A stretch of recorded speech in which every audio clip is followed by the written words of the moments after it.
proceed? Yeah, we're ready for arraignment. All right, you may proceed with the arraignment. Commonwealth versus Bampumim Teixeira, docket number 1703 CR 337.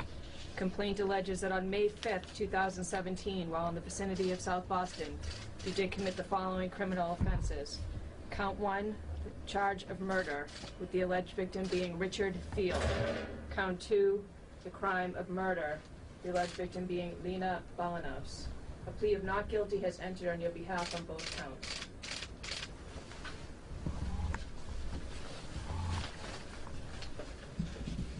Mr. Sack, have you had enough time to speak to your client, sir? I have, Your Honor. Is the Commonwealth seeking any bail or conditions? Yes, Your Honor. John Patterson on behalf of the Commonwealth. Good afternoon. I'll hear you, sir. Thank you very much, Your Honor. Your Honor, these complaints arise out of an incident. Excuse me. Excuse me. Can you get that out of my face, please?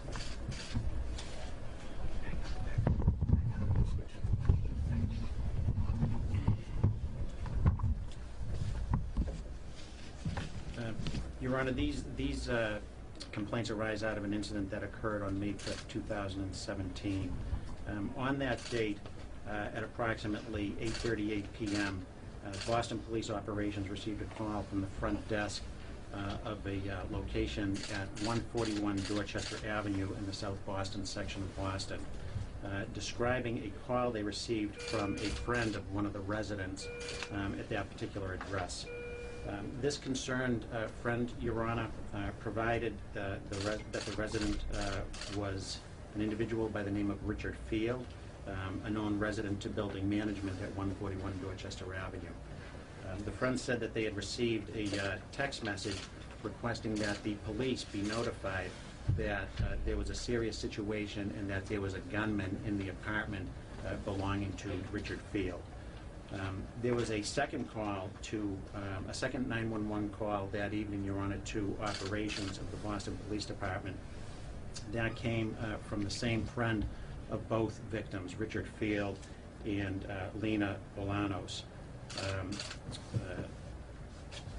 This particular individual, Your Honor, is known to the Commonwealth. He described a text that he had received, a text message that he had received on his phone shortly before 8 o'clock p.m. describing a gunman in the house and a request for assistance, a plea for help, if you will, Your Honor. That witness later provided a copy of the text that he had received and gave a recorded statement to Boston police detectives in the ongoing investigation as to what happened on May 5th, 2017.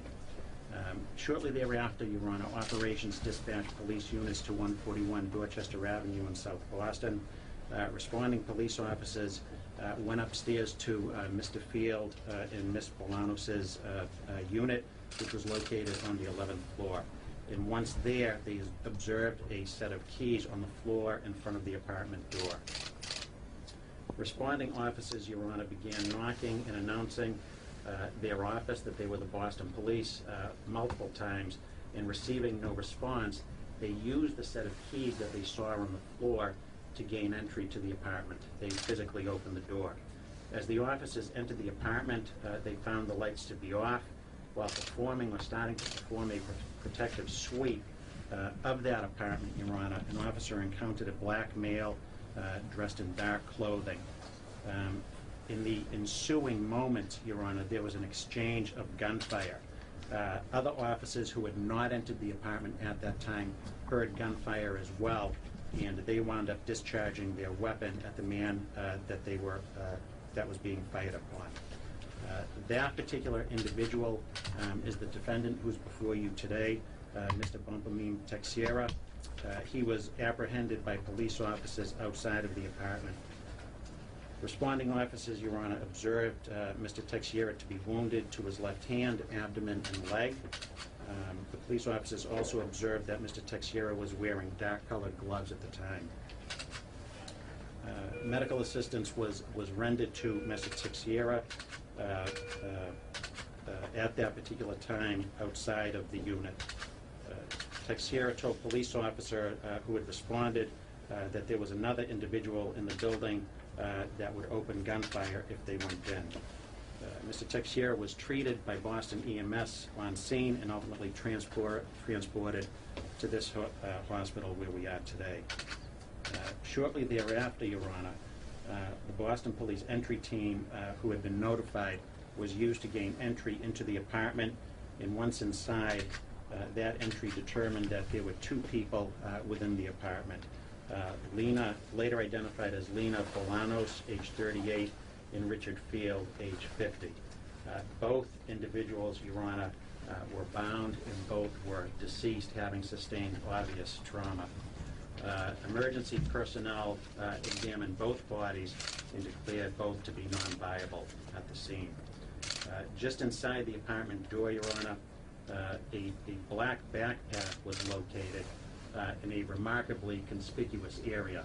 I would describe it as that. Inside of that backpack, Your Honor, was filled with jewelry, presumably belonging to Ms. Bolanos. Those are the basic facts, Your Honor. With respect to his record, you can see that, although brief, he was recently released from custody after having been convicted of a larceny. Your Honor, based on the nature and circumstances of the offense, the potential penalty, the fact that Mr. Teixeira is on probation right now, having recently completed a sentence, we would ask that he be held without bail. And I do have an additional motion for the court's consideration. Mr. Sec? Your Honor, I am not going to argue bail at this time. I've had a brief time to speak with Mr. Teixeira. You can see his physical condition is not great. I haven't been able to talk with him as much as I'd like to. So, but I have spoken with him. We would agree that he be held without bail. I would only note that he's charged with the 2 counts of murder, but nothing else at this time. I'm also going to make a request, and that is that he be held without bail. As long as he's going to be held without bail on the murder charges, that he be held without bail on a probation warrant from the Boston Municipal Court. On, I believe it's docket number 1602 CR 5027.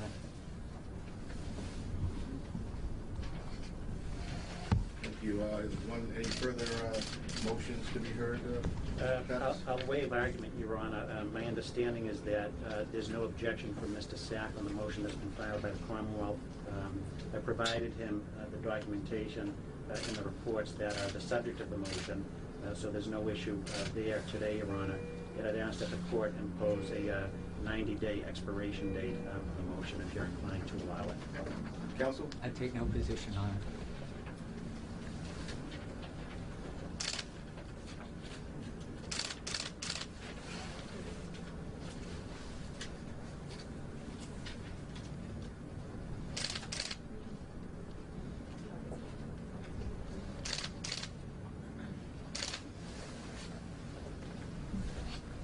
Held without on bail, detained without on the probation matter.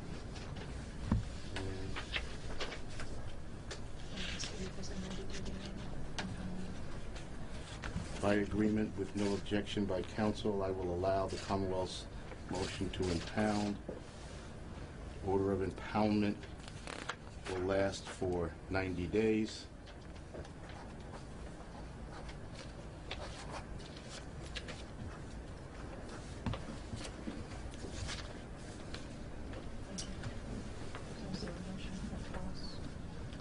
Your Honor, I have filed a motion for cost. I'd also ask that that be allowed, and I'd also ask that that be impounded. He has been declared to be indigent. Any money that I spend at this point should not be a public record. If he was a private person, a private citizen who could afford costs, nobody would know about it, so I would ask that that be impounded. Have you heard, Mr. I don't know.